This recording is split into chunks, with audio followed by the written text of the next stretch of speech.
আসসালামু আলাইকুম। সো আগের একটা ভিডিওতে আমি কথা বলেছি যে ২টা ভুলের কারণে বা যে ৩টা ভুলের কারণে আমার ঢাকা মেডিকেল কলেজ মিস হয়ে গেছে। সো আমি বলব যে আমি মেডিকেল ভর্তি পরীক্ষার সময় কিছু ভালো কাজও করেছিলাম। যে ভালো কাজগুলা মনে হয় বলা উচিত। যে ভালো কাজগুলা আমাকে বাঁচিয়ে তুলেছে, আমাকে ঢাকার মেডিকেল কলেজে চান্স পাইতে সাহায্য করেছে। So Salimullah medical college the second best medical কলেজে চান্স পাইতে গেলে কিন্তু নাম্বারটা একেবারেই যে মোটেও কম পেতে হয় তা কিন্তু না। তো এই নাম্বারটা আলহামদুলিল্লাহ পাওয়ার পিছনে ২টা বড় মেজর রোল ছিল। সো ২টা রোল সম্পর্কে আমি তোমাদেরকে একটু বলি। সো নাম্বার 1 যেটা যে মেডিকেল ভর্তি প্রস্তুতির সময় সো আমি কোনো এক্সাম মিস দিতাম না। অর্থাৎ আমার পড়াশোনা হয়তো হয় না একটা চ্যাপ্টারে, বাট আমি স্টিল যত পার্সেন্ট চেষ্টা করে গেছি যে যতটুকু কাভার হোক বা না হোক আমি পরীক্ষা দিতে গেছি, পরীক্ষা অ্যাটেন্ড করছি। যার কারণে মেডিকেল ভর্তি পরীক্ষার দিন আমার কোনো এক্সাম ফিয়ার তেমন কাজ করে নাই। কাজ করে নাই বললে ভুল, কারণ এটা কাজ করাটা স্বাভাবিক। এটা লাইফের অনেক বড় একটা ভর্তি পরীক্ষা। এখানে যদি আসলে নার্ভাসনেস কাজ একদমই না করে আমি যদি বলি আমি খুব সাহসী বীর পুরুষ, তাহলে এটা আসলে ভুল হবে। বাট অনেক অনেক অনেক কমে গেছিলো, ট্রাস্ট মি। সো যত বেশি সম্ভব অফলাইনে গিয়ে পরীক্ষা দাও, অনলাইনেও দিবা, অফলাইনে গিয়ে পরীক্ষা দাও, এক্সাম ফিয়ারটা কাটাও। এবং যেটা হচ্ছে যে আরেকটা কাজ করতাম, ধরো যেই পরীক্ষা প্রিপারেশান আমার ভালো হয়নি সেটাকে আমি পরীক্ষা দিয়ে আমার কাজটা শেষ, চ্যাপ্টারে রেখে দিলাম না, তা কিন্তু আমি করি নাই। দেখা গেছে কি একটা চ্যাপ্টার পড়া শেষ করার পরে অর্থাৎ চ্যাপ্টারের পরীক্ষা দেওয়ার পরেও আমার গ্যাপ রয়ে গেছে, তখন আমি যেটা করছি যে এক্সাম দিয়ে এসে আবার বাসায় যখন পড়তে বসি তখন আমি আবার ওই চ্যাপ্টারটা রিভিউ করছি। যে চ্যাপ্টারটা আমি ভালো, যেই চ্যাপ্টারের যেই অংশটা, ওই চ্যাপ্টারের যেই অংশটা আমি ভালো করে আসলে পড়িনি, সো ওই অংশটা আমি আবার পড়ে ফেলতাম। আবার এক্সামে তো নাম্বার সাথে সাথে চলে আসতো, কী প্রশ্ন ভুল করলাম না করলাম, এই প্রশ্নগুলো আমি আবার চেক করে নিতাম যে এইগুলোর সঠিক অ্যান্সার কী হচ্ছে, আমি কেন ভুল করছি, এগুলো ফাইন্ড আউট করতাম। অর্থাৎ আমি ফল্ট ফাইন্ডিংয়ের জন্য আমি বসতাম।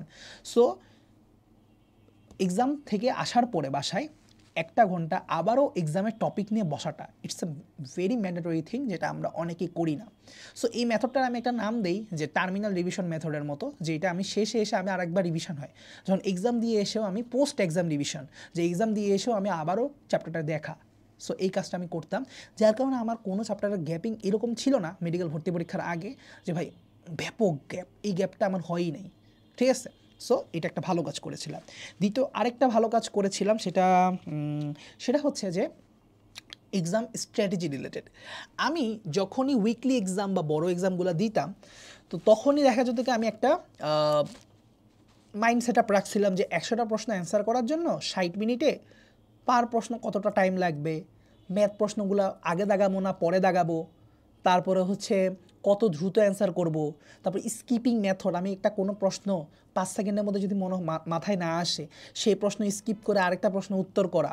সো এইভাবে করে করে দ্রুততর সময়ে কিভাবে 60 মিনিটের টাইম ম্যানেজমেন্ট করে আমি 100টা এমসিকিউ দাগাবো, এই স্ট্র্যাটেজিটা আমি অনেক আগে থেকেই নিজে লিখে বানায় রাখছিলাম যে আমি এই কাজগুলো করবো, এই কাজগুলো করবো, এগুলো এই মেথডগুলো ফলো করব, তাতে করে আমি 100টা এমসিকিউ 60 মিনিটে দাগানোর একটা ক্যাপাসিটি অর্জন করব। এবং এই ক্যাপাসিটি অনুযায়ী আমি প্রতিবার যখন উইকলি পরীক্ষা হইতো, বড় পরীক্ষা 100টা এমসিকিউ পরীক্ষা, তখন আমি এটা কাজটা করতাম যে প্র্যাকটিস করতাম। অর্থাৎ আমার এটা মেডিকেল ভর্তি পরীক্ষার দিন গিয়ে নতুন করে প্র্যাকটিস করার কিছু ছিল না। বেসিক্যালি আমার মেডিকেল ভর্তি পরীক্ষা ছিল কোনো একটা উইকলি পরীক্ষা বা কোনো একটা পেপার ফাইনাল পরীক্ষা ওর সাবজেক্ট ফাইনাল পরীক্ষা। সো ওইভাবে করে আমি দেখছি। সো এই দুইটা অত্যন্ত ভালো কাজ করার কারণে আমি হয়তো অ্যাডমিশনের টাইমে অনেক কন্টেন্ট কম পড়ছি, বিশ্বাস করবা কিনা জানি না, আমার থেকে 5 টাইমস বেশি কন্টেন্ট পড়ছে মেডিকেল ভর্তি পরীক্ষার সময় এমন মানুষজন ময়মনসিংহ থেকে শুরু করে সোহরাওয়ার্দী মেডিকেল থেকে শুরু করে আরও পিছনে তো আরও মেডিকেল কলেজগুলো আছে যেগুলো, সো ওইসব মেডিকেল কলেজগুলো চান্স পেয়েছে। তো আমি আল্লাহর অসীম রহমতে ঢাকার সেকেন্ড বেস্ট মেডিকেল কলেজে চান্স পেয়েছি, ওদের থেকে অনেক বেশি কম কন্টেন্ট পড়েও। যেই দুটা ভালো ভালো কাজের জন্য সেই দুটা ভালো কাজ তোমাদেরকে আমি জানিয়ে রাখলাম। আর আরেকটা ভালো কাজ তোমাদের জানিয়ে রাখি, সেটা হচ্ছে তোমাদের সংগ্রহে অবশ্যই কিউএনএ মেডিকেল অ্যানালাইসিস বইগুলো রাখবা, তোমাদের শেষ রিভিশনের জন্য সবচাইতে ভালো ম্যাটেরিয়ালস হিসেবে কাজ করতে পারে। কারণ এখানে অনেক সামারি নোট আছে, অনেক সুন্দর সুন্দর চার্ট ওয়াইজ টপিক দেওয়া আছে, যার কারণে তুমি এগুলো থেকে খুব ভালো করে সামারি করতে পারবা।